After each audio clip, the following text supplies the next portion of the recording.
الحمدللہ رب العالمین والصلاة والسلام علی سید الانبیاء والمرسلین اما بعد فاعوذ باللہ من الشیطان الرجیم بسم اللہ الرحمن الرحیم۔ الحمدللہ الہادی پروگرام میں نبی کریم صلی اللہ علیہ وسلم کی اطاعت پر کلام چل رہا تھا، اور اطاعت رسول احکام رسول جانے بغیر ممکن نہیں ہو سکتی،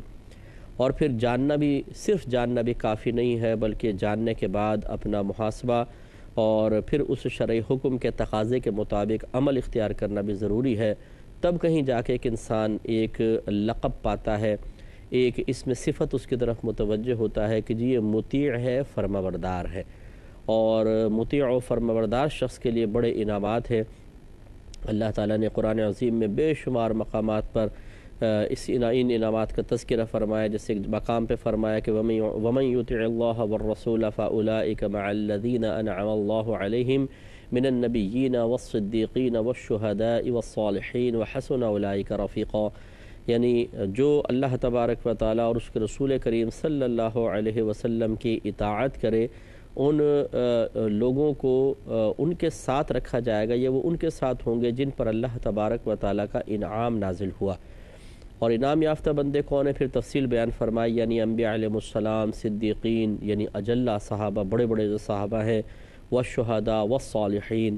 اور صالحین یعنی نیک لوگ، ان میں دیگر صحابہ، پھر تابعین، اولیاء عظام، علماء، فقہاء، اور پھر اللہ تعالیٰ نے خود مدح فرمائی اور صیغہ تعجب کے ساتھ اس کو لکھا ہے، اور یہ کیا ہی اچھے ساتھی ہیں، کہ اللہ کے لیے تو تعجب نہیں ہے، تعریفی جملہ ہے ہمارے لیے کہ کیا ہی اچھے ساتھی ہیں۔ تو معلوم یہ ہوا کہ اطاعت تھوڑی سی مشکل ضرور ہوتی ہے، لیکن اس کے انعام بہت بڑا ہے، اور اکثر طبیعت انسانی کا تقاضا یہ ہوتا ہے انعام بڑا ہو تو وہ سخت محنت کے لیے بھی تیار ہو جاتی ہے۔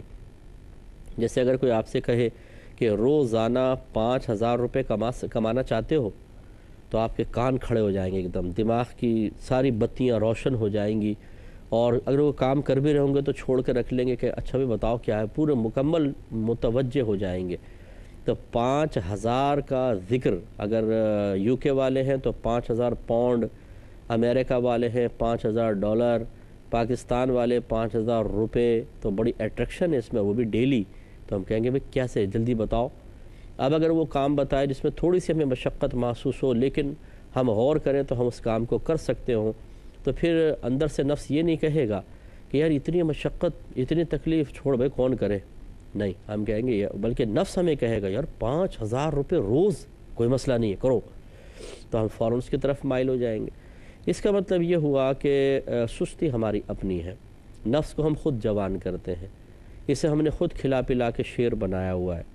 ہم خود اس کے سامنے بیچارے بے بس بن جاتے ہیں، فوراً ہتھیار ڈال دیتے ہیں، ورنہ اس میں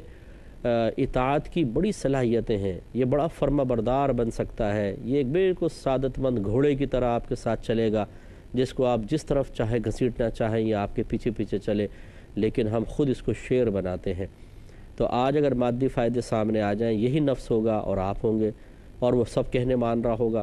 اور اگر ہم اللہ تعالیٰ اس کے رسول کے احکام کی طرف لائیں، جنت کی نعمت اس کو یاد دلائیں، اخروی انعامات کا تذکرہ کریں، تو اتنی اٹریکشن پیدا نہیں ہوتی۔ وجہ کیا ہے کہ ہم نے اس کو خود ان سے بے رغبت کیا ہوا ہے، ان کے بارے میں غور و تفکر کر کے جو چیزیں ہمیں آخرت میں ملنے والی ہیں، ایسا نہیں کرتے ہیں کہ ہم تصوراتی اعتبار سے بالکل اپنے سامنے ان کو حاضر کر لیں کہ جیسے کل ہی ملنے والی ہیں۔ یہ ہمیں خود کرنا ہوتا ہے کہ اس سے طبیعت میں ایک چاشنی پیدا ہوتی ہے، جوش پیدا ہوتا ہے، اور جو آخرت ادھار ہے، اکابرین نے فرمایا دنیا نقد ہے، آخرت ادھار ہے، اور اکثر فطرت انسانی نقد کی طرف جاتی ہے، ادھار کی طرف نہیں۔ اس کو ہمیں بدلنا ہوگا، اور یہ ہوتا ہے کہ اگر نقد آپ کو تھوڑا سا مل رہا ہو، ادھار زیادہ، کوئی کہے یہ کتاب آپ مجھے بھیج دیں، کتنے کی ہے، آپ نے کہا 20 روپے کی، وہ کہے کہ اگر مجھے 10 سال کی مدت پہ دیں، میں اس کے 20 لاکھ آپ کو دوں گا، لیکن 10 سال بعد دوں گا پیسے، تو آپ فوراً کہیں گے یس کوئی نو پرابلم، یار 10 سال ویٹ کرنے میں کیا ہے، میرے نہیں تو بچوں کے کام آ جائے گا، 20 لاکھ روپے اسی کتاب کے، ابھی دے رہا ہے تو 20 روپے دے رہا ہے، تو بھئی لازم بات ہے کہ اسی طرف متوجہ ہوں گے۔ معلوم یہ ہوا کہ جب انسان کو کامل یقین کسی نعمت کا حاصل ہوتا ہے، وہ اس کی اہمیت کا احساس کر سکتا ہو، اس کی اہمیت کو سمجھ سکتا ہو، تو پھر فاصلے کچھ بھی نہیں ہوتے، پھر دوری کچھ بھی نہیں ہوتی، وہ بالکل ایسا لگتا ہے جیسے سامنے ہے، اور جب سامنے چیز ہوتی ہے تو جو کیفیت اس سامنے والی چیز کو دیکھ کر ہوتی ہے وہی کیفیت اس دور والی چیز کے لیے بھی بن جاتی ہے۔ ابھی بس فرق یہ ہے کہ لوگوں کو اگر فوری طور پہ 5,000 روپے ملنے والے ہوں تو وہ محنت کر لیں گے، لیکن آپ کہیں پوری جنت، وہ اس کے لیے محنت نہیں کریں گے، اس لیے کہ ان میں یہ صلاحیت نہیں ہے۔ وہ قریب والی چیز کو قریب دیکھ کر تو اپنی کیفیات کی تبدیلی کو محسوس کرتے ہیں، لیکن دور والی شے کے اوپر جب غور و تفکر کرتے ہیں تو طبیعت میں کوئی چینج نہیں آتا، کوئی جوش پیدا نہیں ہوتا، اس لیے کہ ان میں اتنی صلاحیتیں نہیں ہیں کہ وہ اس کو بالکل اپنے سامنے تصوراتی اعتبار سے مستحضر کریں، حاضر کریں، اور پھر جیسے سامنے چیز ہوتی ہے ویسی اپنی کیفیت بنائیں، اور پھر جیسی کیفیت بننے کے بعد عمل کا تقاضا کرتی ہے ویسے عمل اختیار کر لیں، کچھ بھی نہیں۔ لیکن جو اکابر ہوتے ہیں وہ ایسے ہوتے ہیں، جو نیک لوگ ہوتے ہیں، جو نیکوں کی صحبت میں رہتے ہیں، بزرگوں کی صحبت میں رہتے ہیں، جنہوں نے واقعی اللہ تعالیٰ اس کے رسول کی طرف سے کرم نوازی حاصل کی ہوتی ہے، فیض حاصل کیا ہوتا ہے، انہیں آخرت بالکل ایسے لگتی ہے جیسے سامنے، تو جیسے سامنے والی چیز طبیعت میں ایک جوش پیدا کر دیتی ہے، ہمت پیدا کر دیتی ہے، طاقت پیدا کرتی ہے، استقامت پیدا کر دیتی ہے، ایسے ہی وہ آخرت کی چیزوں کو سامنے محسوس کر کے ان تمام نعمتوں کو حاصل کرتے ہیں اور کامیاب ہو جاتے ہیں۔ بس میں اپنے دیکھنے والے تمام بہنوں بھائیوں کو یہی سوچ دینا چاہتا ہوں، اللہ تعالیٰ میری بھی ایسی سوچ بنا دے، مجھے بھی نیک بنا دے کہ ہمیشہ جب کوئی بھی چیز اگر بظاہر قریب نہیں ہے، دور ہے، لیکن اگر آپ تھوڑی محنت کریں تو وہ آپ اس کو کبھی نہ کبھی حاصل کر لیں گے، تو اپنے اندر یہ صلاحیت بیدار کریں کہ اس چیز کو بالکل ایسا کریں جیسے آپ کے سامنے آ گئی ہے، اور جب سامنے کوئی شے ہوتی ہے تو جیسے انسان عمل اختیار کرتا ہے ویسا عمل اختیار کریں اور استقامت سے کریں۔ جب آپ اس طرح کی اپنی کیفیت بنا لیں گے، عادت بنا لیں گے، یہ ہمت آپ کے اندر پیدا ہو جائے گی، پھر سمجھ لیں کہ آپ میں آثار بزرگی پیدا ہو گئے ہیں، اور انشاءاللہ عز و جل جس میں آثار بزرگی اللہ تعالیٰ پیدا فرما دے وہ ایک نہ ایک دن بارگاہ الہی کا بزرگ ہوتا ہے، یعنی اللہ اس کو بزرگی عطا فرماتا ہے، آخرت کے درجات عطا فرماتا ہے، اسے مقام قرب عطا فرماتا ہے۔ تو اس لیے میرے تمام بہن بھائی جو ہمیں سن رہے ہیں، ہماری گزارش ہے کہ سرکار کے احکام کو خوش دلی کے ساتھ قبول کریں، ان کے جو انعامات آخرت میں ملنے والے ہیں ان انعامات کو بالکل سامنے تصور کر کے عمل کی ہمت پیدا کریں۔ پچھلے پروگرام میں آپ کو عرض کیا تھا کہ حسد اور بغض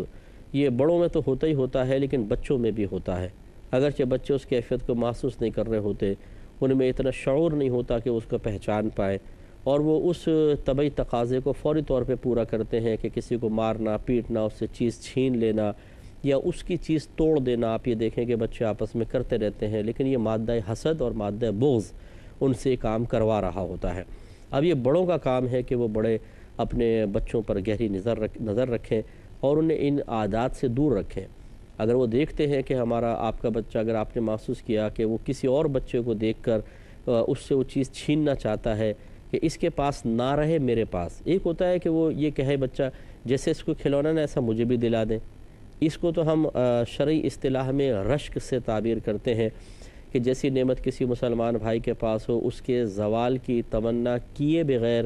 یہ ارادہ کرنا کہ اللہ تعالیٰ ایسی ہی مجھے عطا فرما دے، یہ بہت اچھی چیز ہے، اس میں کوئی بری چیز نہیں ہے، رشک کہتے ہیں اس کو۔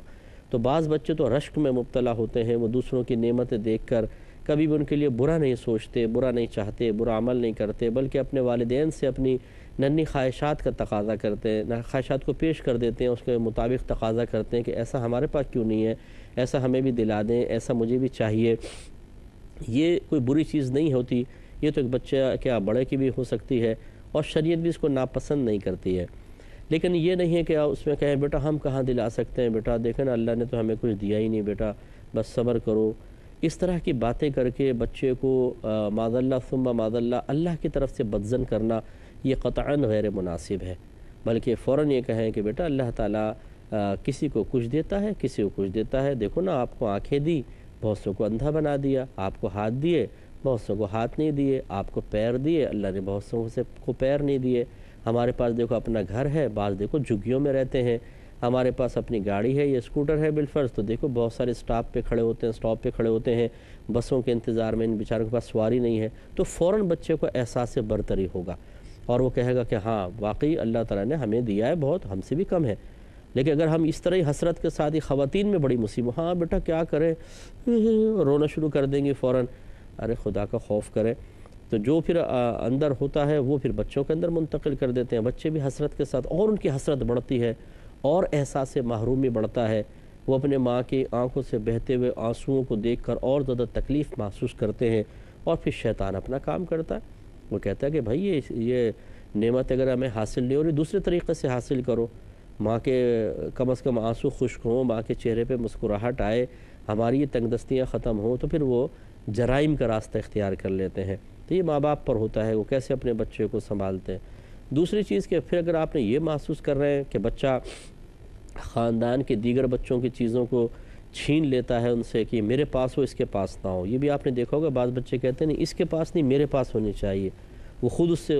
چیز کو اپنے قبضے میں لینا چاہتے ہیں۔ یہ حسد کا مادہ ہے جو بچے میں ابھی سے ہی ہے، اس کو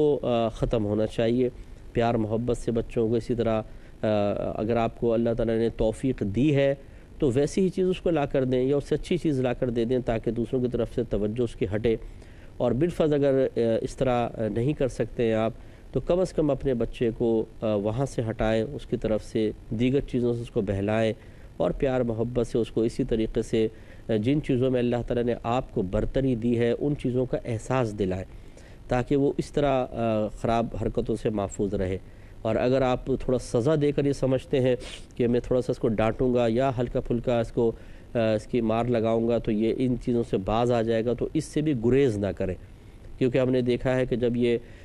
ہوتا ہے بعض اوقات کہ کوئی کھیل رہا ہوگا بچہ، خاندان کا جیسے ہوتا ہے، گھروں میں ایسا ہوتا ہے، مانگ رہے تو اس سے چھین کر اس کو دے دیں گے، بچہ تم تھوڑی دیر میں کھیل لینا پہلے اس کو کر لو۔ آپ نے جب ایک خواہش پوری کر دی تو اس کی عادت پکی ہو جائے گی کہ بھئی مجھے دوسروں سے چھین کر بس جو چیز مجھے پسند آئے میں اس کو چھین کر میں اس کو حاصل کروں۔ یہ جب عادات پختہ ہوتی ہیں تو یہاں تک ہم نے دیکھا ہے، یعنی جو ہم نے پوری جیسے ایسے کوئی کسی نے کیس اپنا بتایا، اس کا بیک گراؤنڈ معلوم کیا، اس کی ہسٹری دیکھی، تو یہ چیزیں نظر آتی ہیں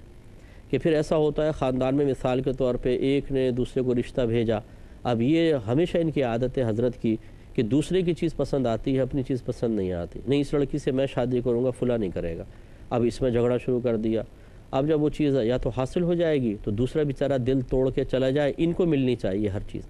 اور اگر نہیں تو پھر یا تو اس کو مار دیں گے یا اس کو مار دیں گے۔